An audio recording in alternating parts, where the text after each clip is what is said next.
Saraswati group of colleges के इस digital platform पे मैं आपका स्वागत करती हूँ। मैं होम साइंस मेजर सब्जेक्ट लेकर आई हूँ, जिसका आज का यूनिट है 6 यूनिट और आज का टॉपिक है गर्भाधान या निषेचन की प्रक्रिया। इसके पहले हम लोगों ने पढ़ा है हेरिडिटी यानी कि वंशानुक्रम, किस तरीके से माता पिता से क्या होते हैं गुण और अवगुण दोनों बच्चों में क्या होते हैं हस्तांतरित होते हैं, जिसमें भूमिका कौन निभाता है, जीन्स निभाते हैं, डीएनए निभाते हैं और क्रोमोसोम्स क्या करते हैं अपनी भूमिका निभाते हैं। और क्या होता है स्त्री और पुरुष के जब क्या होता है संयोग होता है उस टाइम गर्भाधान के समय ही क्या होते हैं कि वे जिन माता पिता से बच्चों में हस्तांतरित हो जाते हैं। और आज हम पढ़ेंगे गर्भाधान की प्रक्रिया और किस तरीके से निषेचन की प्रक्रिया होती है। यानी कि पुरुष और स्त्री के मिलने से यानी कि संयोग से ही क्या होता है एक नए जीव का निर्माण होता है। और उस नए जीव का निर्माण कैसे होता है, उसकी कौन सी प्रक्रिया होती है और वह कौन कौन सी प्रक्रियाओं से होकर गुजरता है, जिसके बाद क्या होता है एक नए जीव का यानी कि एक नए कोश का निर्माण होता है। तो हम जानेंगे कि सबसे पहले कि निषेचन की प्रक्रिया क्या होती है, यानी कि फर्टिलाइजेशन क्या होता है। तो स्त्री के अंडाणु तथा पुरुष के शुक्राणु के संयोग से ही क्या होता है निषेचन की प्रक्रिया होती है। यानी कि संभोग के दौरान स्त्री के अंडाणु में क्या होते हैं शुक्राणु जाकर क्या होता है मिलता है और उसके मिलने से क्या करता है वो जाकर जैसे मिलता है, मिलने के बाद से तुरंत क्या करता है स्त्री का जो अंडाणु होता है उसे विभेदित करने का कार्य करता है। कौन करता है शुक्राणु उसे विभेदित कर देता है, जिसके फलस्वरूप क्या होता है एक नए जीव का निर्माण होता है, एक नए कोश का विकास होना प्रारंभ होता है। उस प्रक्रिया को हम क्या कहते हैं निषेचन की प्रक्रिया। गर्भाधान की प्रक्रिया यानी कि जब निषेचन की प्रक्रिया जहाँ ये क्या होती है समाप्त, यानी कि अंडाणु को शुक्राणु क्या कर देता है विभेदित करने का कार्य कर देता है, यानी कि उसके अंदर जाकर स्थापित हो जाता है, वहीं से प्रारंभ हो जाता है गर्भाधान की प्रक्रिया। जैसा कि आप देख सकते हैं गर्भाधान की प्रक्रिया या निषेचन की प्रक्रिया यानी कि पुरुष शुक्राणु और स्त्री के अंडाणु के संयोग से नए जीव का विकास प्रारंभ होता है। और जब नए जीव का विकास प्रारंभ होता है तो वहीं पर क्या होता है कि गर्भाधान की प्रक्रिया यानी कि निषेचन की प्रक्रिया क्या हो जाती है संपन्न हो जाती है। यानी कि स्त्री के अंडाणु में शुक्राणु जाकर उसे क्या कर देता है विभेदित करने का कार्य करता, उसके अंदर स्थापित हो जाता है। अंडाणु का निर्माण किस में होता है डिंब ग्रंथियों में, यानी कि डिंब ग्रंथियों में होता है, जिसको हम क्या कहते हैं ओवरीज कहते हैं। तथा जो पुरुष क्या होता है जो पुरुषों में जो शुक्राणु पाए जाते हैं उसका निर्माण किस में होता है विषण में होता है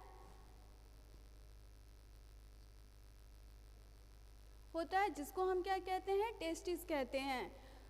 यानी कि जो स्त्रियों में जो क्या पाए जाते हैं डिंब ग्रंथियां पाई जाती हैं उसे हम ओवरी कहते हैं। जो पुरुषों में जो क्या होते हैं उत्पादन ग्रंथियां उसे हम टेस्टिस कहते हैं।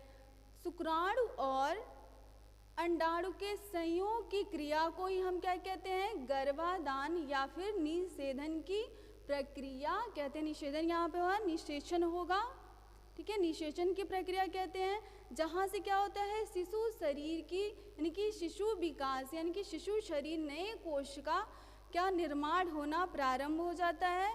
और यही प्रक्रिया क्या कहलाती है गर्भाधान की प्रक्रिया कहलाती है। यानी कि जैसे ही क्या होगा स्त्री और पुरुष के क्या होंगे आपस में मिलन होंगे, यानी कि क्या होगा जो अंडाणु है और वो किससे मिलेगा शुक्राणु से मिलेगा, मिलने के बाद उसे क्या करेगा विभेदित करने का कार्य करेगा, उसके अंदर जाकर क्या हो जाएगा स्थापित हो जाएगा। और वहीं से क्या होता है गर्भाधान या फिर निषेचन की प्रक्रिया प्रारंभ हो जाती है। कि जैसा आप इसमें देख सकते हैं कि ये क्या है ये है ओवरी, यानी कि ये अंडाणु है जो स्त्री में पाया जाता है। आप इसमें देख सकते हैं छोटे छोटे क्या हैं ये शुक्राणु हैं जो इसे क्या स्थापित हो रहे हैं जाकर उसमें उसे क्या करें विभेदित करने यानी कि उसमें स्थापित होने के लिए गति कर रहे हैं। और गति क्यों कर रहे हैं दिख रहे हैं इसमें क्या है पूंछ बनी हुई है, अपनी पूंछ के कारण ही ये क्या होता है गतिशील होता है। दूसरा क्या है कि गर्भाधान कैसे होता है, यानी कि कॉन्सेप्शन कैसे होता है। तो जानेंगे इसमें कि क्या होता है। गर्भाधान की प्रक्रिया माता और पिता के, यानी कि माता में क्या पाया गया, अंडाणु पाया गया यानी कि ओवम, और पुरुष में क्या पाया गया, स्पर्म यानी कि शुक्राणु के संयोग से होता है। यानी कि ये क्या है, ये ओवरी है, अंडाणु है, और दूसरा क्या है, स्पर्म यानी कि ये क्या है, शुक्राणु है। जैसे आप देख सकते हैं इसका आकार क्या होता है, गोल होता है, और ये क्या होता है, पूंछ वाला होता है, और अपने पूंछ के कारण ही ये क्या करता है, गति करता है। दूसरा क्या है कि संयोग होता है, स्त्री और पुरुष दोनों के में क्या पाए जाते हैं, उत्पादन ग्रंथियां पाई जाती, यानी कि उत्पादक ग्रंथियां पाई जाती हैं, जिसको हम क्या कहते हैं, गोनाड कहते हैं। यानी कि क्या, इस ग्रंथि का नाम क्या है, गोनाड ग्रंथि है। ठीक, यानी कि जो स्त्री और पुरुष में जो ग्रंथि पाई जाती है उसको हम क्या कहते हैं, गोनाड ग्रंथि कहते हैं। पुरुष की उत्पादन ग्रंथियों को हम क्या कहते हैं, कि टेस्टिस कहते हैं। ठीक है, और स्त्रियों के उत्पादन ग्रंथि को क्या कहते हैं, हम ओवरी कहते हैं।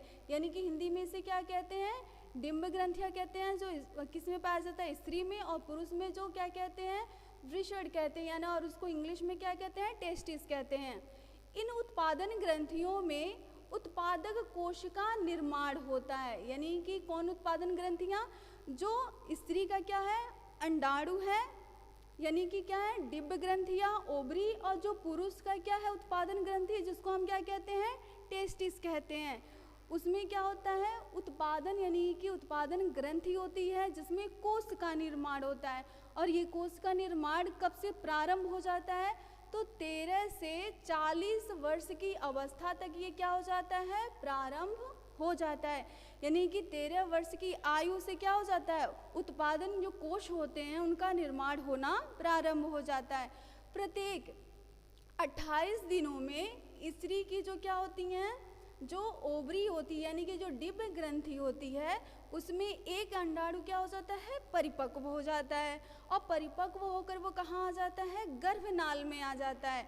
और लगभग वो कितने दिनों तक रहता है, जीवित रहता है, तो लगभग 7 दिन तक जीवित होता है। यदि उस अवधि के बीच, यानी कि जब वो क्या हो रहा है, 28 दिन का पीरियड हो जाता है, 28 दिन बाद क्या होता है, एक अंडाणु कि उसका निर्माण होकर, यानी कि वो परिपक्व होकर पूरी तरीके से, और वो किस में आ जाता है, गर्भनाल में आ जाता है। और लगभग कितने दिन तक उस गर्भनाल में रहता है, तो लगभग वो कितने, 7 दिन तक वो गर्भनाल में रहता है। यदि इस अवधि के बीच उसका क्या हो जाता है, पुरुष शुक्राणु, यानी कि जो पुरुष का क्या होता है, स्पर्म होता है, उसके साथ यदि उसका क्या होता है, मिलन हो जाता है, किसका, अंडाणु का यदि मिलन हो जाता है, तो उस समय वो क्या कर देता है, जो परिपक्व अंडाणु है उसे गर्भित करने का कार्य, यानी कि उसे विभेदित करने का कार्य करता है। यानी कि उसके अंदर जाकर क्या हो जाता है, स्थापित हो जाता है, और क्या करता है, वहीं से क्या प्रारंभ हो जाता है, गर्भाधान की प्रक्रिया या फिर निषेचन की प्रक्रिया प्रारंभ हो जाती है। आगे हम जानेंगे कि गर्भाधान की प्रक्रिया क्या होता है, कि किस तरीके से क्या होता है, कि ये अंडाणु अलग होते हैं और शुक्राणु अलग होते हैं, और किस तरीके से क्रिया करके वो क्या होते हैं, एक नई कोशिका यानी कि एक नए जीव का निर्माण करते हैं। गर्भाधान की प्रक्रिया में, यानी कि सबसे पहले हम क्या जानेंगे कि गर्भाधान की प्रक्रिया कैसे हो रही है, यानी कि प्रोसेस ऑफ कॉन्सेप्शन। यानी कि गर्भाधान की प्रक्रिया में पुरुष का क्या होता है, यानी कि जो शुक्राणु होते हैं उनकी भूमिका क्या होती है, उनकी भूमिका वो क्या करता है, जो पुरुष का शुक्राणु होता है वो अपनी भूमिका क्या करता है, निभाता है। और उसमें क्या आपको हम पहले बताए हैं कि जो स्त्री का क्या होता है, अंडाणु होता है वो गोल होता है, वो एक जगह स्थायी होता है, वो गति नहीं करता है। गति इसमें कौन करता है, जो स्पर्म होता है। यानी कि जो पुरुष में क्या पाया जाता है, स्पर्म पाया जाता है, वही क्या करता है, गति करता है। और गति किसके कारण करता है, इसमें आप देख रहे हैं कि इसमें क्या पूंछ बनी है, यानी कि पूंछ के कारण ही वो क्या करता है, गति करता है। और गति करते हुए जाकर वो क्या करता है कि स्त्री में जो क्या पाए जाते हैं, ओवरी पाई जाती है, यानी कि अंडाणु होता है, उस अंडाणु के पास पहुंचकर उसका क्या करता है, जो सुरक्षात्मक यानी कि जो बाहरी परत होता है, उस बाहरी परत को क्या करता है, तोड़कर उसके अंदर क्या हो जाता है, उसके केंद्र से क्या कर लेता है, संबंध स्थापित कर लेता है। जैसे कि आप इस चित्र में देख सकते हैं फिगर में कि यहाँ पर दोनों अलग अलग है और यहाँ पर जाकर ये क्या कर रहा है, जो स्पर्म है वो जाकर यहाँ पर क्या कर रहा है कि इसमें स्थापित हो जा रहा है। यानी कि यहीं से इस प्रक्रिया को क्या कहते हैं, गर्भाधान की प्रक्रिया। यानी कि अब इसकी कौन सी प्रक्रिया है, इसकी दो प्रक्रियाएं हैं। एक क्या है प्रथम प्रक्रिया, दूसरी क्या है द्वितीय प्रक्रिया। अब पहला क्या है कि प्रथम अवस्था में क्या होता है, अंडाणु एवं शुक्राणु का संयोग, यानी कि दोनों का संयोग, यानी कि दोनों आपस में क्या करते हैं, मिलते हैं। और द्वितीय प्रक्रिया में क्या होता है कि केंद्र से क्या कर लेता है, वो संबंध स्थापित कर लेता है। यानी कि केंद्र में इसमें देख सकते हैं आप, उसके केंद्र में जाकर क्या हो गया, स्थापित हो गया। और यहीं से क्या हो रहा है, गर्भाधान की प्रक्रिया प्रारंभ हो जा रही है। अब इसमें जानेंगे सबसे पहली हम अवस्था कि पहली अवस्था में क्या होता है, कि पहली अवस्था में होता है कि संयोग की क्रिया के पश्चात, यानी कि जब संयोग की क्रिया होती है उसके पश्चात शुक्राणु लाखों की संख्या में क्या होते हैं, स्त्री योनि के अंदर क्या कर लेते हैं, प्रवेश कर लेते हैं।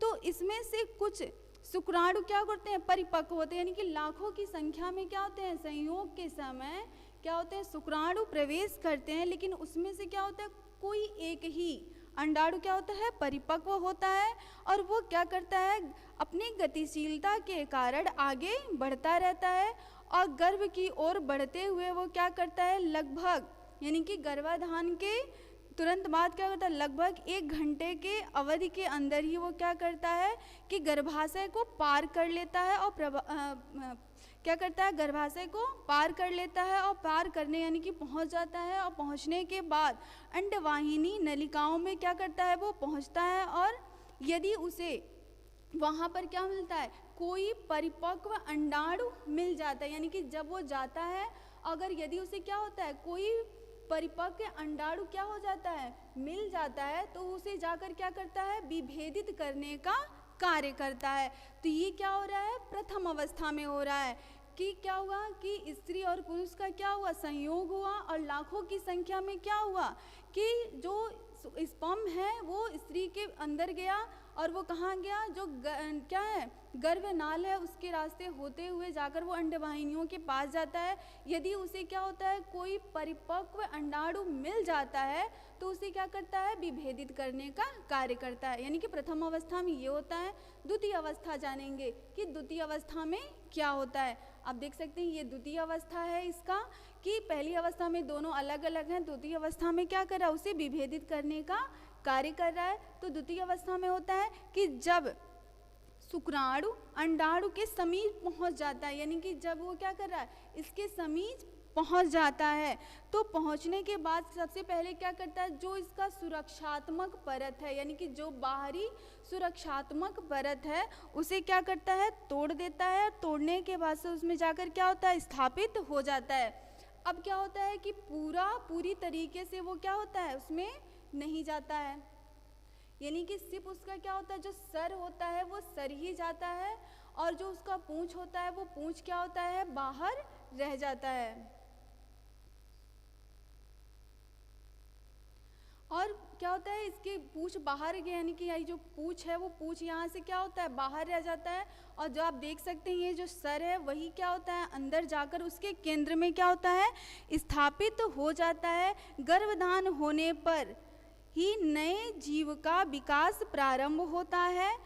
जब अंडाणु यानी कि जो क्या होता है, ओवरी होता है, उसमें अंडाणु में ही क्या होता है, जाइगोट का निर्माण होना प्रारंभ हो जाता है। यानी कि यहीं से क्या होता है, जाइगोट का निर्माण होना प्रारंभ हो जाता है। जाइगोट मैंने उसमें पढ़ाया है, जो हेरिडिटी है यानी कि वंशानुक्रम है, किस तरीके से जाइगोट का निर्माण होता है, उसका वाह परत क्या होता है, उसके अंदर जीव द्रव्य कैसे होते हैं, उसके अंदर क्या होता है, केंद्रक कैसे होता है और किस तरीके से क्या होते हैं, जो रेशे होते हैं उसमें जो धागे पाए जाते हैं वो प्रोटीन के होते हैं। ये सब आपको किस में मिल जाएगा, जो हेरिडिटी वाला टॉपिक है यानी कि वंशानुक्रम का जो टॉपिक है आपको उसमें मिल जाएगा। तो हमने क्या पढ़ा, गर्भाधान की प्रक्रिया यानी कि प्रोसेस ऑफ कॉन्सेप्शन किस तरीके से दो प्रकार के होता है। पहला क्या है, प्रथम अवस्था, दूसरा क्या है, द्वितीय अवस्था। प्रथम अवस्था में आपने देखा कि दोनों अलग अलग हैं, यानी कि दोनों अवस्थाओं में क्या है, दोनों अलग अलग। क्या दोनों अलग, यानी कि जो स्त्री का क्या है अंडाणु वो अलग है, पुरुष का जो शुक्राणु है वो क्या है अलग है। बट क्या होता है जब दोनों का मिलन हुआ तो जो शुक्राणु है वो क्या हुआ, लाखों की संख्या में क्या गया, स्त्री कि क्या योनि के अंदर गया। बट उसमें से क्या होता है, सभी परिपक्व नहीं होते हैं, कोई एक ही क्या होता है परिपक्व होता है। और वो क्या करता है, परिपक्व जो अंडाणु होता है उसे जाकर क्या करता है, विभेदित करने का कार्य करता है, पहली अवस्था। दूसरी अवस्था में हमने क्या देखा कि क्या कर रहा है कि जो शुक्राणु है अपनी पूंछ के कारण, गतिशीलता के कारण ही वो क्या कर रहा है, स्त्री के अंडाणु में जाकर वो क्या करता है, स्थापित हो जाता है। और उसका जो सर होता है अंदर और जो पूंछ होता है वो पूंछ क्या होता है, बाहर की तरफ टूट कर अलग हो जाता है। और यह विभेदित करने यानी कि फर्टिलाइजेशन की प्रक्रिया के बाद ही क्या होता है, नए शिशु शरीर का विकास होना प्रारंभ हो जाता है। तो आपने दोनों अवस्थाओं को अच्छे से समझ लिया कि गर्भाधान क्या होता है, निषेचन क्या होता है, ये प्रक्रिया कैसे होती है। आगे हम पढ़ेंगे कि क्या होता है कि डिंबावस्था क्या होता है, भ्रूणावस्था क्या होता है, और गर्भस्थ शिशु की जो 9 माह की जो अवस्था होती है वो कैसे होती है। Thank you.